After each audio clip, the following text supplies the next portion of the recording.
Hello. How is everybody doing? I hope your 2024 is off to a wonderful start. This is Alex Birkett, and you're listening to the Long Game Podcast. This episode, I'm chatting with Nate Matherson. Nate is the co-founder and the CEO of Positional. He's founded multiple venture-backed companies and is a two-time Y Combinator alum. Throughout his career, he's built and scaled content marketing channels to hundreds of thousands of visitors per month for companies in both B2C, ex-financial products, insurance, as well as B2B SaaS. Nate is also an active angel investor with investments in 60 plus companies. In our conversation, we played a fun game of overrated or underrated with regards to SEO and content topics. Blogging, by the way, is underrated. We also talk about scaling organic and competitive spaces, think finance, MarTech, why you need to be producing content that is hard to fake with unique insights, expertise, multimedia, original research, basically stuff that you can't just press play on an AI tool and your competitors could copy easily. And finally, how content has changed.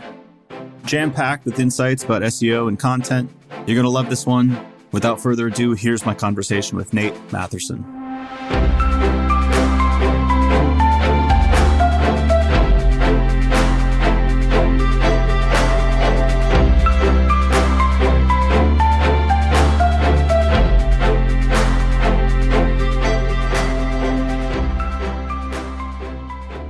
What did you have for breakfast today? I don't eat breakfast. I don't work out and don't eat breakfast. Oh my God. Yeah. Is that a conscious thing, like an intermittent fasting, or is it just like you don't feel like it? I usually don't eat breakfast or lunch. I only eat dinner. I'm like kind of crazy in that regard, but I believe that if I eat breakfast and lunch, it actually slows me down. So I would prefer to take a ton of caffeine in the morning and just burn through it through the day, because if I introduce food, it'll actually slow me down. So I don't understand how people eat a big breakfast or big lunch. I can't do that. Caffeine and a Zyn, the breakfast of champions. Yeah, exactly. I would be a lunatic if I didn't eat until dinner. I kind of want to keep this in too, because just the fact that you don't eat all day is actually very impressive. Yeah, no, that's just how I do it. Again, I probably should be working out and I should probably be eating throughout the day, but at least right now, just dinner and no working out. I think you're fine. Let's talk about business stuff. What do you know now as the founder of multiple startups that you did not know as a first-time startup founder? Yeah, that's a good question. We made our fair share of mistakes at our first company, lots of them in a lot of different areas, and learned a lot, but wouldn't trade any mistake, because I feel like in startups, you're just constantly learning and that knowledge just accumulates over time and allows you to do your job faster. And so when I look back at some of the mistakes we made at our first company, when we started that business, we were 19 years old, and it quickly became our full-time job when we were 20, 21 years old. And the first place that we looked to build our team was the other people that we went to school with. And it worked out half of the time. It also didn't work out very well half of the time, but we were very slow to make any decisions or movements when it came to it not working out half of the time. And so when I look back, I think one of the big mistakes we made was we hired a lot of very, very junior people straight out of school, which I don't think is necessarily a bad thing. I just don't think everybody at your entire company can be straight out of school and have no experience under their belt. And so I think we're trying to be more intentional with Positional to hire great candidates who have some level of experience. And it's not to say that we wouldn't hire a new college grad. I just don't think our entire team can be new college grads. Also too, I think at our first company, we had a ton of great performers. We also had a lot of not so great performers, and we just kind of let them linger for a large number of years without actually doing anything about it. And that really frustrates the high performers. And we'd constantly be hearing about it and didn't really know what to do. And so with this company, I think we're trying to be more diligent about making decisions if our employees are working out or not very quickly, and holding everyone to a really high and equal bar. So that would be a learning, a practice I'm trying to take forward with me to Positional. I think a very tactical change or difference, and I don't know this is necessarily a mistake, but at our first company, we had something 25 investors, and they invested in our company, and then we really didn't communicate with them much over the course of 5 to 6 years. But at Positional, I think we're trying to be more intentional about actually getting our investors to engage and help us where they can. And thankfully, I think we have some like great investors at Positional who want to go out of their way to be helpful. But I found that over the years, you actually need to like ask your investors to help you with very specific things. Otherwise, you're not going to get any sort of help from them. So that's been like another change that we've implemented. I think I am the victim of shiny object syndrome. And at our first company, we were chasing lots of shiny objects at all times. And as a result, like we got very distracted at points in time. And I think it negatively impacted growth and like our core business as we were trying to chase down other like adjacent verticals and product lines. And so like with Positional, we're like trying to build a tool set that works well in a number of different product areas, but we're trying to be very intentional not to like spread ourselves too thin and be really good at what we're good at and not have like a lot of baggage in terms of like what our team is spending time on that either might not move the needle in our business or might not deliver a great experience to our customers. And so I think overall, we're just trying to stay a lot more focused on what actually will move the needle this time around. Yeah, the theme seems to be intentional across all of those. And I'm going to try to do a little inversion here to ask the flip side of that question. So I'm doing jiu-jitsu now. I'm a beginner, a white belt. And the head instructor was doing a little speech once and mentioned that the one weapon that white belts have, the only kind of, it's like their strength and their weakness is that they're unpredictable because they don't know what to do. So they just do crazy shit that like a blue belt or purple belt is like, what even is that? Right. So I'm wondering like if there were any advantages to maybe the naivete that you came into your first startup with, where you're like, I didn't know this thing about like talent. I didn't know this thing about like how to deal with my investors and get value out of them. Like, or even like the scope of like what product to build and like how to grow. Like, was there any sort of benefit to that like hustle, grind, naivete? Oh yeah, absolutely. And I still don't have all of the answers, but you know, as an example, at our first company, like we had to figure out how to acquire customers. We were in an industry, we were in the consumer financial product space where customer acquisition is very expensive. And, you know, we operated a marketplace. And so we had to figure out like how to get people to our marketplace. And it was actually at the first company that we found like content and SEO as like a channel that could work for us. But we had never done content or SEO before. Like I knew I was good at writing blog posts, but I didn't actually know how to like distribute them or get them anywhere. And so I think like we were naive at the time, knowing like, I think you'd be crazy now to try to start like a personal finance blog or a website in the consumer finance space from like an SEO point of view. But at the time, like it was competitive. It's not nearly competitive as it is today, but we just didn't know it was competitive. And we just started like building and doing the work and like learning the channel and writing a lot of blog posts. And so I definitely think there was maybe like a little bit more experimentation at the first company when it came to like go to market channels. And so maybe like today I might be a little bit too dismissive of a certain channel based on like previous experience with it. And maybe I shouldn't be. But I would say definitely at the first company, we really cut our teeth on customer acquisition and didn't know anything about all of these channels. And so we were kind of coming into them with no knowledge, which I think helped us in a lot of ways, especially now kind of learning about SEO and content and being able to take all that with me. Yeah, it's funny. I was earlier in my career, I was always the guy who had the ideas and would get shot down like, oh, that's never going to work. And now I've flipped and now I'm the guy who's like, that's never going to work. You know, I've tried that before. Like, so I'm trying to maintain like a small sliver of that, hopeful, wide-eyed attitude where it's like, oh, maybe it could work. All right, one more framing question, and then we'll actually talk about SEO, content, positional, but your background. So on your LinkedIn profile, I saw that you mentioned that you hard pivoted from your last startup, which was Contain IQ, into your current startup, Positional. Can you tell me about that? Yeah. So just to give you a little background on me, my name's Nate, which hopefully all the listeners know by now. I've started a few startups. I started my first company back in 2014. It was called Lend.edu. It was a marketplace for consumer financial products. Still in business today. I'm no longer there. But that's where I spent the first like 6 or 7 years of my career. After that, we sold the company at the start of 2020. I started another business with my same co-founder, Matt, who's always kind of been the CTO. And I've kind of done everything else.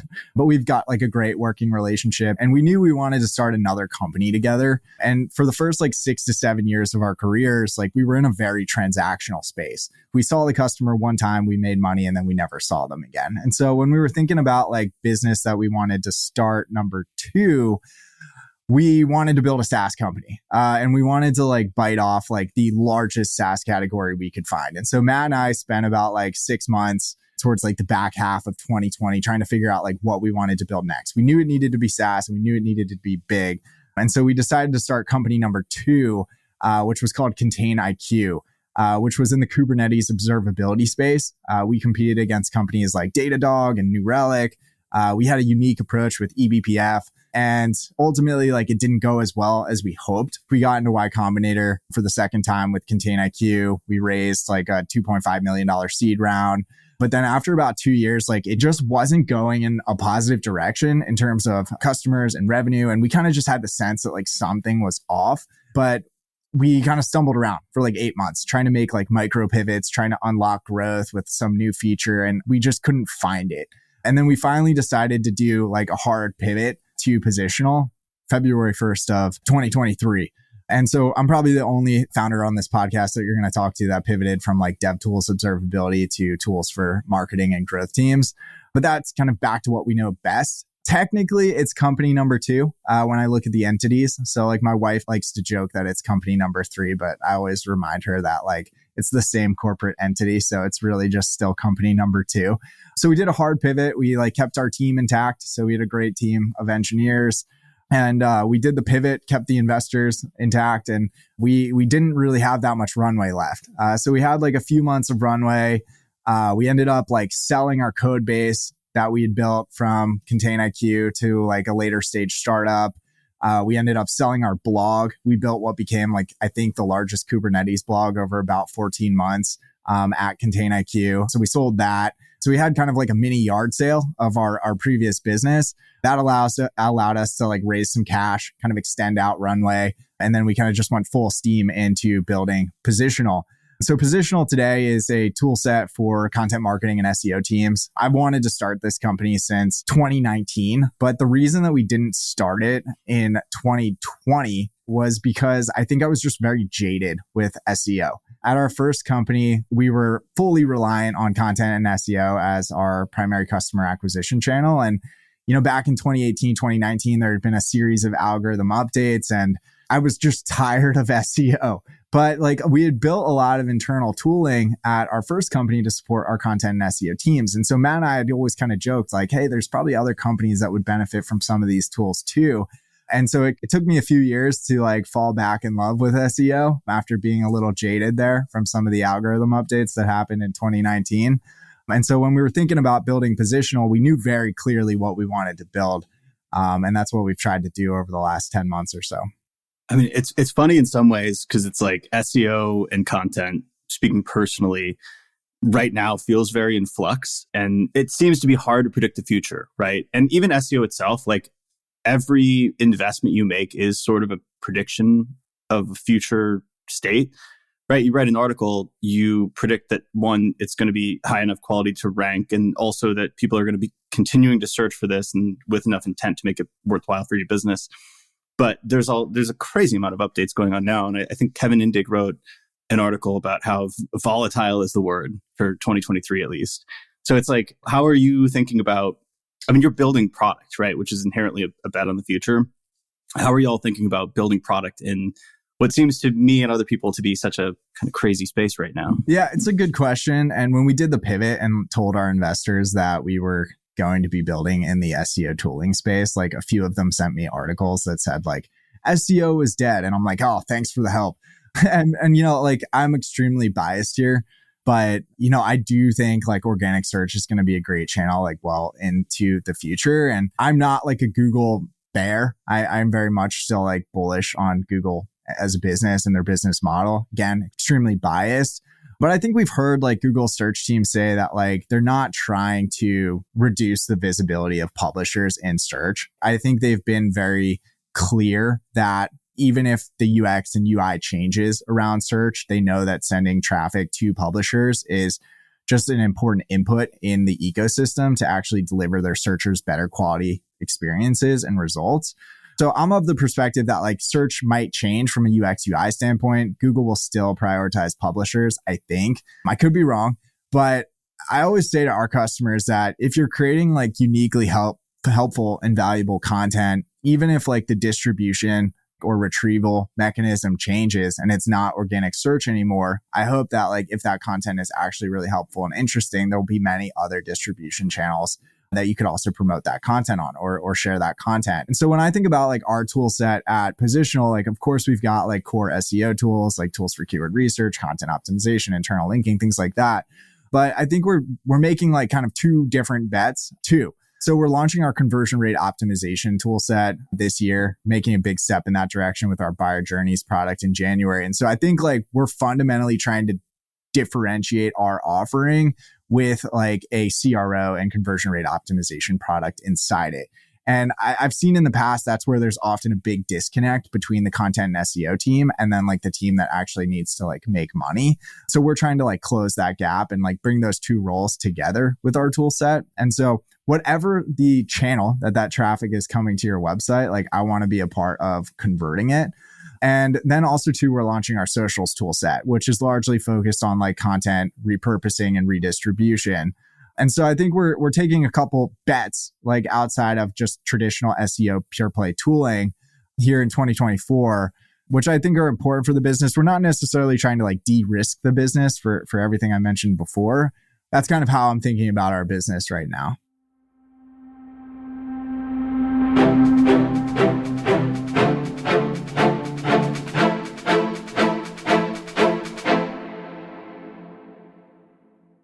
Yeah, the CRO, obviously you're speaking my language. You know, we did a podcast together all about that.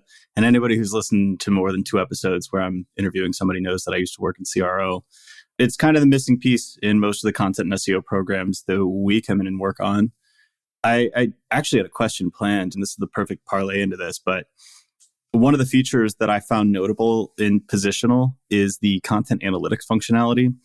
And it's like there's other content analytics tools, but what I noticed about Positional is that it feels more like a CRO tool that I used to use when I was building out like web pages and running A/B test, you know, more akin to like a Hotjar or something like that than an attribution product. Yeah. Like, most of them are looking at the forest, and Positional's tool set seems to help optimize the trees, right? There's like heat maps and like there's a whole bunch of like user experience analytics features. So I don't even know what question to propose with that. It was just something that I had noticed, right? Yeah. Well, the reason we built content analytics, which we saw and see kind of as an important first step in the direction of our CRO platform and product, the reason we built it was that we actually rebuilt it. So content analytics was a tool that we'd built internally at our first company, Lendy.du. And the reason we built it was because we had 2,500 articles on our site. We basically covered every keyword that we wanted to go after. And so then it became a game for our editorial team to like go back and improve what was already there and not necessarily create like 70 new articles each month, which is what we had been doing. And so our team like had tools like Hotjar, but they found it very difficult to know like one, which pages they should be going and taking another look at to try to improve. 2, they found it very difficult to know where in those pages they might want to make some improvements because like a standard heat mapping tool is just going to go from like red to blue. It's not going to actually give you granular signal in terms of how people are interacting within your pages. And so we had built content analytics internally at our first company. We've like rebuilt it and fully built it here into a more full featured tool. So what content analytics does is it scores your pages based on metrics like scroll depth, time on page, bounce rate, signals that would like indicate users are having a good experience on your pages. And then it tries to give you like a pretty granular view of where people are dropping off or leaving within your pages. And then as part of that, we've actually just launched a heat mapping tool, standard like traditional heat mapping tool, as well as a click tracking tool. So that's kind of like our first step in the direction of CRO. And I think very differentiated than what you would get with like any of the kind of pure play SEO tools on the market. And as a next step to that, we're launching our buyer journey product at the end of January. It's essentially like a visual map of like all of the actions users take as they navigate through your website up to that point in which they convert. So I think this is, a pretty important differentiator for what we're building. Yeah, it's like if you, and the landscape's more complex than this, but to simplify, like if you look at kind of data-driven analytical decision making in 2 buckets, there's kind of like reporting or proving it, proving the ROI, like saying like, hey, we put this much investment and time into this thing. Here's what we got out. And that's where a lot of the attribution programs are kind of aimed. And even Google Analytics, it's like, we got this much traffic to this article. Cool. Here's how much came in via organic. And then the other bucket would be sort of utility, which to me is like the most interesting bucket of analytical decision making. It's like, all right, we're collecting all of this data. How can we use it to help us improve what we're actually doing? And it seems like you're building for that decision set. Because like I used to say all the time to marketers, content marketers especially, like if you build out your analytical skill set, that's going to be this hyperdrive for your career. But then I think a lot of people get bogged down in Google Analytics reports where they're like, all right, cool. I see the traffic to my articles or maybe the conversions. What am I going to do differently? Like your set is more around like, what can I do differently? I think that's exactly right. And by the way, like Google Analytics, like I couldn't actually tell you how to find anything more than just traffic versus like, yeah, GA4 is a little tough, isn't it? Yeah, it's very hard to use. That's definitely what we don't want to do. Love you, Google. Don't love your Google Analytics product. You should go back to 2016 GA if you're listening. But yeah, I think we're trying to be more opinionated with like actual recommendations longer term. Instead of giving you a bunch of data and saying that go look at it, we're trying long term to be like more opinionated in like the actions you could actually take to have an impact. Mm-hmm. Yep. I like that. So you mentioned that your first startup, you had built out a lot of the customer acquisition engine based on SEO and content. Yep. What do you think, and it's not like a large span in terms of time, but like, what do you think has changed from when you were doing that at your startup versus like how SEO and content programs need to function effectively today in 2024? It's a good question. So just to give you a little context, like I wrote like the first 200 or so articles on our site. We started in like the student lending space. So we wrote about topics like the best student loans or like federal student loans. But then we eventually branched into like all sorts of products like pet insurance and home equity loans and basically everything in between. And we scaled up our content marketing motion primarily with freelancers for like 2 to 3 years. And then we actually brought it all in-house. So we had like in-house writers, in-house editors. We did very little with freelance writers. And I think that was important to our business. But like, one of the mistakes that we made at the first company from like a content quality standpoint was like the content quality was just really crappy and low. But back in like 2016, like you could get away with that.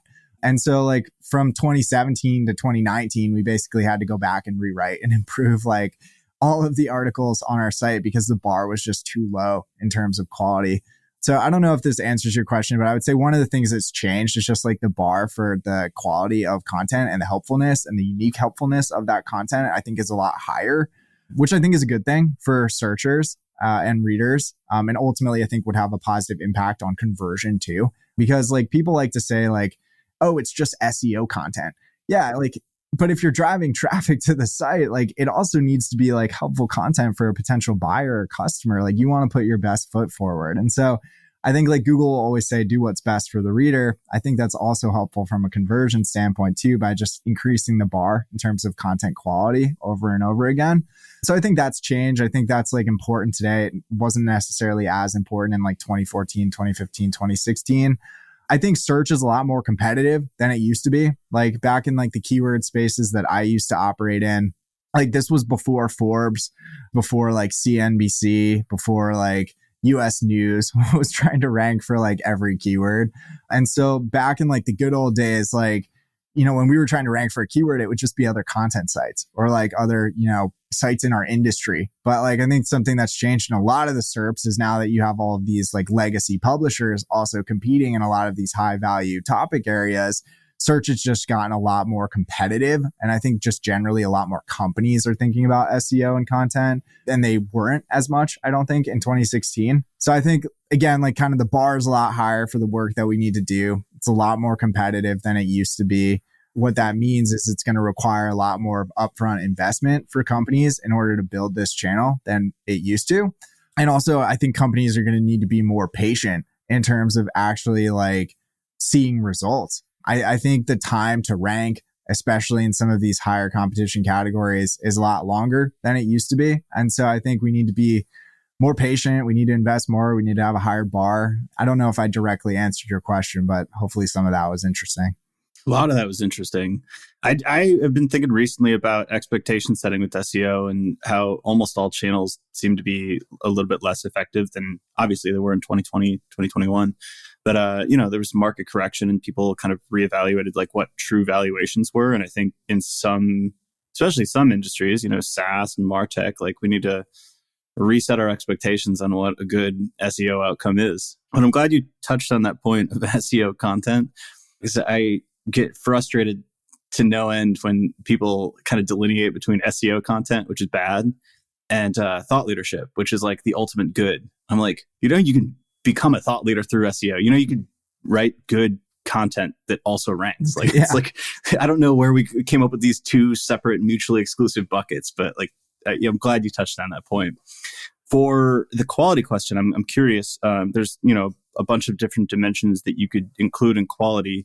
You alluded to sort of unique insights. Would you consider that to be sort of subject matter expertise, double E authority, or how are you sort of defining content quality? I'll give you a few examples. One from like our website and how we're thinking about it, because we too are trying to build like an organic search channel at Positional. But the first example that comes to mind would be like content from Brian Dean. You might know Brian Dean, like the founder of Backlinko, which was ultimately acquired by SEMrush. The other day, I read an article from Brian Dean that was published years ago about guest blogging. And the topic of guest blogging, like it could be a very boring one if like you want to make it a boring one. But in like Brian's article about guest blogging, he has like examples of guest posts that he's actually done. I felt like I was talking to Brian when I was reading that article, and it felt like I was having a conversation with him, and like he was sharing with me like his blueprint for like how he does things. Whereas if I had gone on like Upwork, love Upwork, and asked like a writer to write like a 1,500 word article about guest blogging, it would probably come back very vanilla, very boring. I don't think I would be having a conversation with that author. And so I think that's like one example, like using your personal experiences to tell a story and also add really tactical advice and suggestions for like a reader to take and then implement. I think that's like unique and helpful content. At Positional, like I do think EEAT's really important. I am one of those like EEAT believers. I know it's like highly debated in some SEO circles, but just like one example of how we're trying to make our content uniquely differentiated and showcase EEAT is like we have our own podcast, the Optimized Podcast, and we try to take excerpts of that podcast and interject it into the blog posts that we're writing. So say, for example, we're writing about like how to hire content writers. I've talked about how to hire content writers with 8 of our guests on the podcast. And so what we'll do is we'll take like those quotes and those excerpts and like enrich our article with these like third party experiences and expertise that like we've collected and we've generated. And so I think creating good content is now almost like thinking like a journalist. Like what would a journalist do? Like they would pull in sources, they would pull in expertise, they would do an interview, they would enrich their content with all of that information to tell like a better and more complete story. And that's how I think about like creating driven content, helpful content. But there are a lot of ways too that you can make your content uniquely helpful. That's not just like words on the page. Like for example, graphics, images, unique videos. I'm a huge fan of integrating video into your content right now. Also too, like I've seen companies, and this is just a really anecdotal example and I can't name the company unfortunately, but like one of our customers has a huge data source of UGC content and they're able to tap that and actually like enrich their blog posts with like really interesting and thoughtful UGC posts to tell like a more complete story that's more helpful for someone. And so I think there are a lot of ways you can create awesome content. And so I think as content marketers, we can't, assign a 1,500 word blog post and say go. Like I think we need to think critically about what's that unique value we're providing.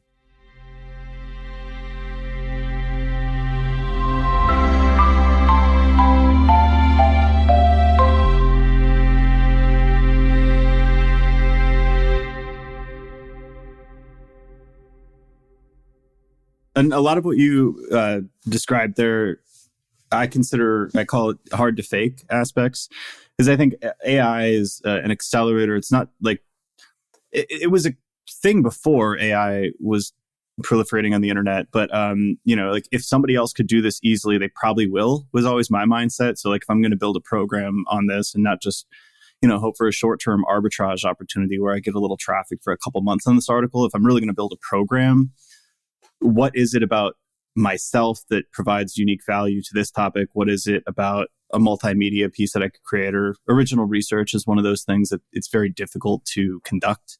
So is it hard to fake? If it is, it's probably like a pretty good moat for your content. You know, looking at like the recent algorithm updates, like we had the product reviews update in December and we had the helpful content update in September, October. And I think with all this, it's clear that Google is thinking about what is the unique value you can provide. And so if I'm reviewing couches, for example, maybe I need unique images of me actually sitting on the couch. Maybe I need like a video of me like trying to fluff the pillow. I think all that makes for a better experience for readers. And I think that's what Google's prioritizing. Totally.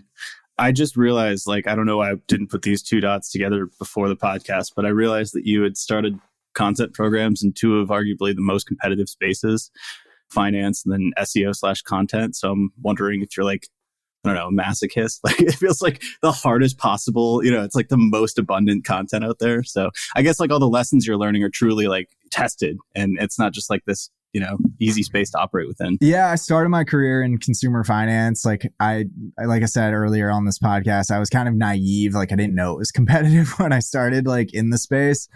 I think in the space that we're in today, Positional, like I want to build the largest blog about blogging and then like go to market. That's my goal. Like very competitive also space. Not as competitive as personal loans though, thankfully.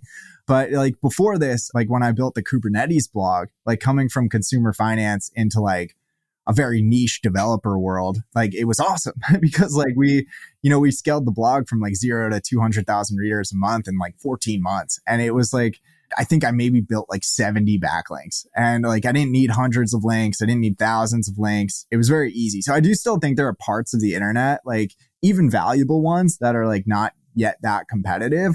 But I've noticed that like the industries that are very valuable but not competitive tend to have even higher bars in terms of creating that content. So like in our case in the Kubernetes space, like we were hiring engineers to write blog posts for us. It was really expensive. It took a lot of time to edit. It's a lot harder content to write than like, how do I open up a bank account? So I do still think there are like pockets of the internet that are extremely valuable, but not that yet competitive. But yeah, in like personal finance and SEO as topic areas, there's certainly competitive spaces. I like that you have, and I read this before, I think you tweeted about it or something, but like you have that goal of building the largest blog on blogging and that you're executing on it. So like, this is almost like a two-part thing, but like, when I was at CXL, we had like kind of a North Star for our blog. It was, we wanted to, every blog post had to be the best ever blog post on that topic. I think that was the North Star. Maybe it's achievable, maybe it's not, but it's like kind of one of those goals that you can put in the back of your mind. But then the execution obviously has to be there too. So it's like, are you doing that consistently to bring results? Positional for an early stage company is publishing a lot. And I'm curious about what your approach is. I wrote about 30 blog posts last year. There's probably like 500 keywords that we want to target. I'm trying to write one blog post a week myself right now. So my goal for 2024 is to write 52, hopefully pretty awesome blog posts. It's going to take time for like our content SEO channel to mature, but we've just gotten so much value in like repurposing those blog posts to other channels like LinkedIn and Twitter and also to our own customers. Our own customers often find them quite helpful. They're often quite helpful in doing customer support. So as we kind of sit and wait for like our own channel to mature, we're trying to think about like what's that value we can still get from all of that content we're creating. But we've started to ramp up freelance content creation at Positional. So this month we're going to publish about, at least I'll have in hand about like 10 pieces of content from freelance writers. So probably get into like the 10 or so articles a month cadence at Positional. And so if we do that for an entire year from freelancers, that's 120 articles in 2024. And if I write 52, that'll be about 170 articles this year.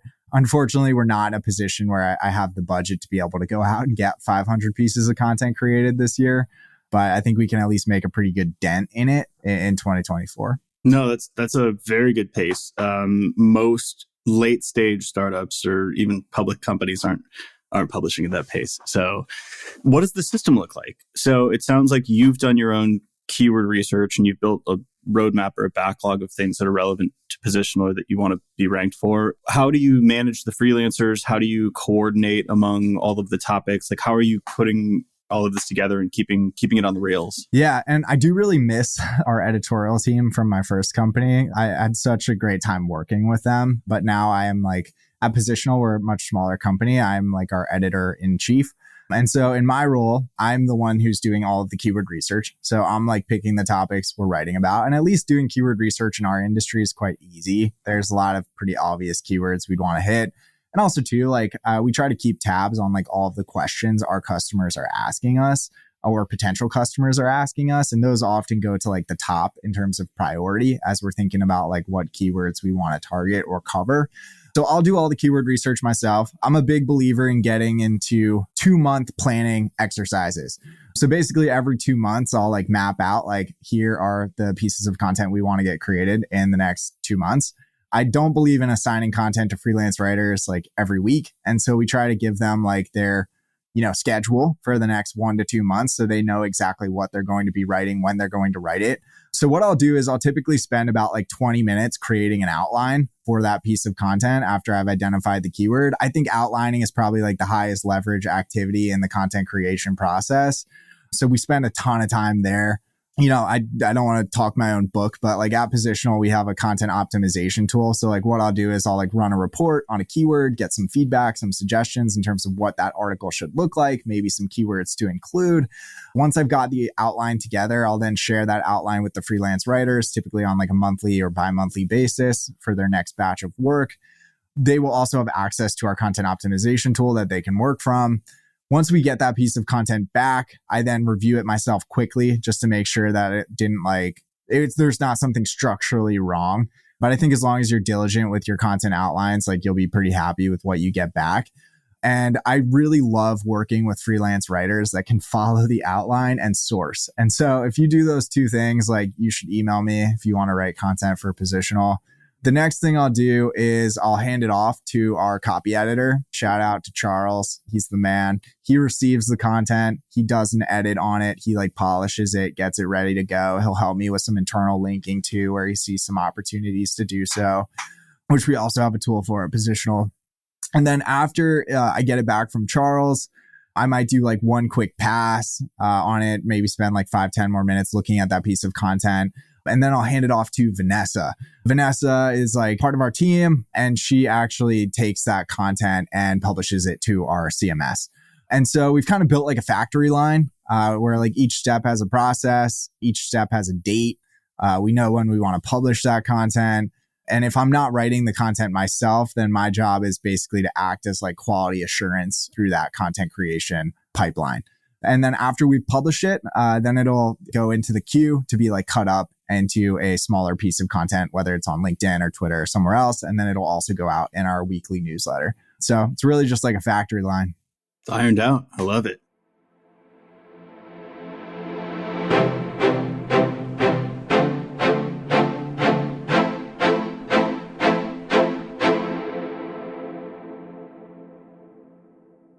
One nitty-gritty question is, you mentioned like sprinkling in subject matter expert quotes or even videos from your podcast. Mm-hmm. Have you found a way to operationalize that within this process? And especially if it's not you writing it, like, are you dictating that in the brief or the outline? Or is it sort of like, hey, find cool clips and like introduce them? Or it could be not operationalized and it's just down to the writer or kind of like their volition. I think in the outline, if as I'm outlining, like I know what exists on our site better than anyone else, including from the podcast. And so if during my outlining stage, like I see an opportunity to plug a quote or excerpt from like a guest that we've had on the podcast, then I will suggest that to the writer in the outline. So I think it's on me to make those suggestions to the freelance writer. I want to switch it up, but let's do a choose your own adventure. Would you prefer rapid fire questions or overrated, underrated? Let's do overrated, underrated. It sounds like fun. All right. Cool. I don't plan these out, so this is top of the head. We'll do SEO and content themed. We might sprinkle a couple startup things in. Backlinks. Underrated. Okay. And you can just say the answer or you can elaborate. It's up to you. It doesn't have to be one word, but it can be. I think backlinks are still incredibly important at a domain level, but I don't think they're nearly as important at a page level.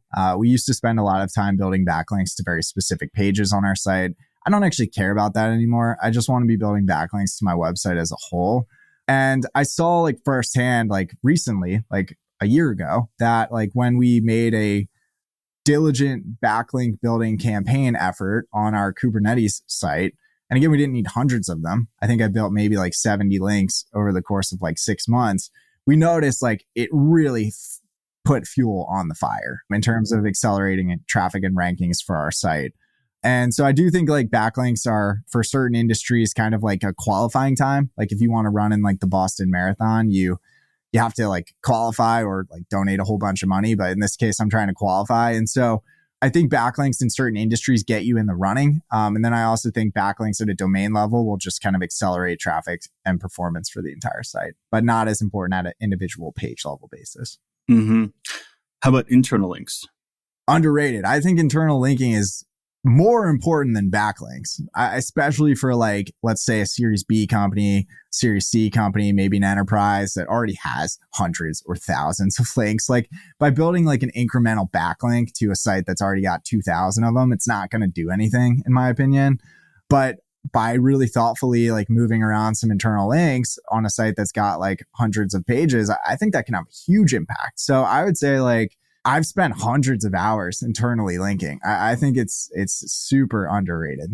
Technical SEO. Overrated. Like a little part of me dies every time I see a startup spend like 3 months with some SEO agency doing like a technical SEO audit when they've got 20 pages. Like, hate that. I think technical SEO is like, I think a lot of agencies survive off technical SEO because they're not capable of actually like executing and moving the needle for their clients. And so they rely on like crappy technical SEO projects. Like I think core web vitals are important to a degree, as long as they're not like extremely bad. But like, I don't think we need to be like optimizing for some small incremental improvement in LCP. Like, as long as there aren't like major issues, I think you can do a lot wrong from a technical SEO perspective and still drive a ton of traffic.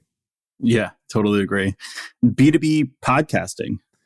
It's been a huge, like unexpected positive for us at Positional. Like we've got our podcast. It's great for our customers, for potential customers. Anytime I do a sales demo and someone's like, I listened to your podcast before, there's like a 99% chance that we close them. So like for those, and we don't have the biggest reach with our podcast. Like we're still like kind of getting it off the ground, but the people who do listen do care, which is great. And then also like it gives us a ton of collateral to repurpose to other channels like LinkedIn, Twitter, our email newsletter. It allows us to enrich our blog content. And I'm a huge fan of B2B podcasting right now, especially if you're in an industry that's like constantly changing. You know, there's always something new. Like if we were going to start like a B2B podcast about like digital mapping, like I don't know that like that space changes that often. But if you're in an industry that's constantly changing, I say go for it. Mm-hmm. Yeah, it does. I mean, we've had a lot of value out of the podcast too. It feels like one of those things that to get value from it, you have to change your mindset about what it is, what it accomplishes, how you measure it. Because for me, coming from a performance and growth background, it definitely doesn't map to that model in the same way, but it's arguably more valuable than anything we've done on the performance and growth kind of front. Blogging. Blogging? Isn't blogging dead? Blogging is not dead. I blog. Oh, that's what I hear. People say it's dead on LinkedIn. I hear it all the time. SEO has been dead too for a long time. So yeah, I heard that too. So blogging is underrated. Blogging would be underrated if you have something interesting to say, for sure. I kind of miss the heyday of blogging. I'm just going to throw my opinion out there. You didn't ask for it, but I don't know. Too many short form hot takes nowadays. I miss reading a 2,000 word, well thought out post, you know? I would say that there are probably a lot less people who are capable of writing a well thought out 2,000 word blog post than who are capable of writing a 100 word tweet. So I think blogging is just harder to do, but I still enjoy reading blog posts from many different blogs. I agree with that entirely. It has been a pleasure, Nate. What do you want to point people to? Where should people go to find you online? Anything you want to mention? Yeah, check out positional.com. We've got what I think is a pretty awesome tool set for content marketers and SEOs. I know there are a lot of SEO tools out there, and I feel kind of crazy to have started another one. But give us a look. We're doing a couple of interesting things at least. You can also check me out and follow me on LinkedIn and Twitter. You'll see a lot of our repurposed content there. But Alex, thank you so much for having me on the podcast. Thank you. Super fun.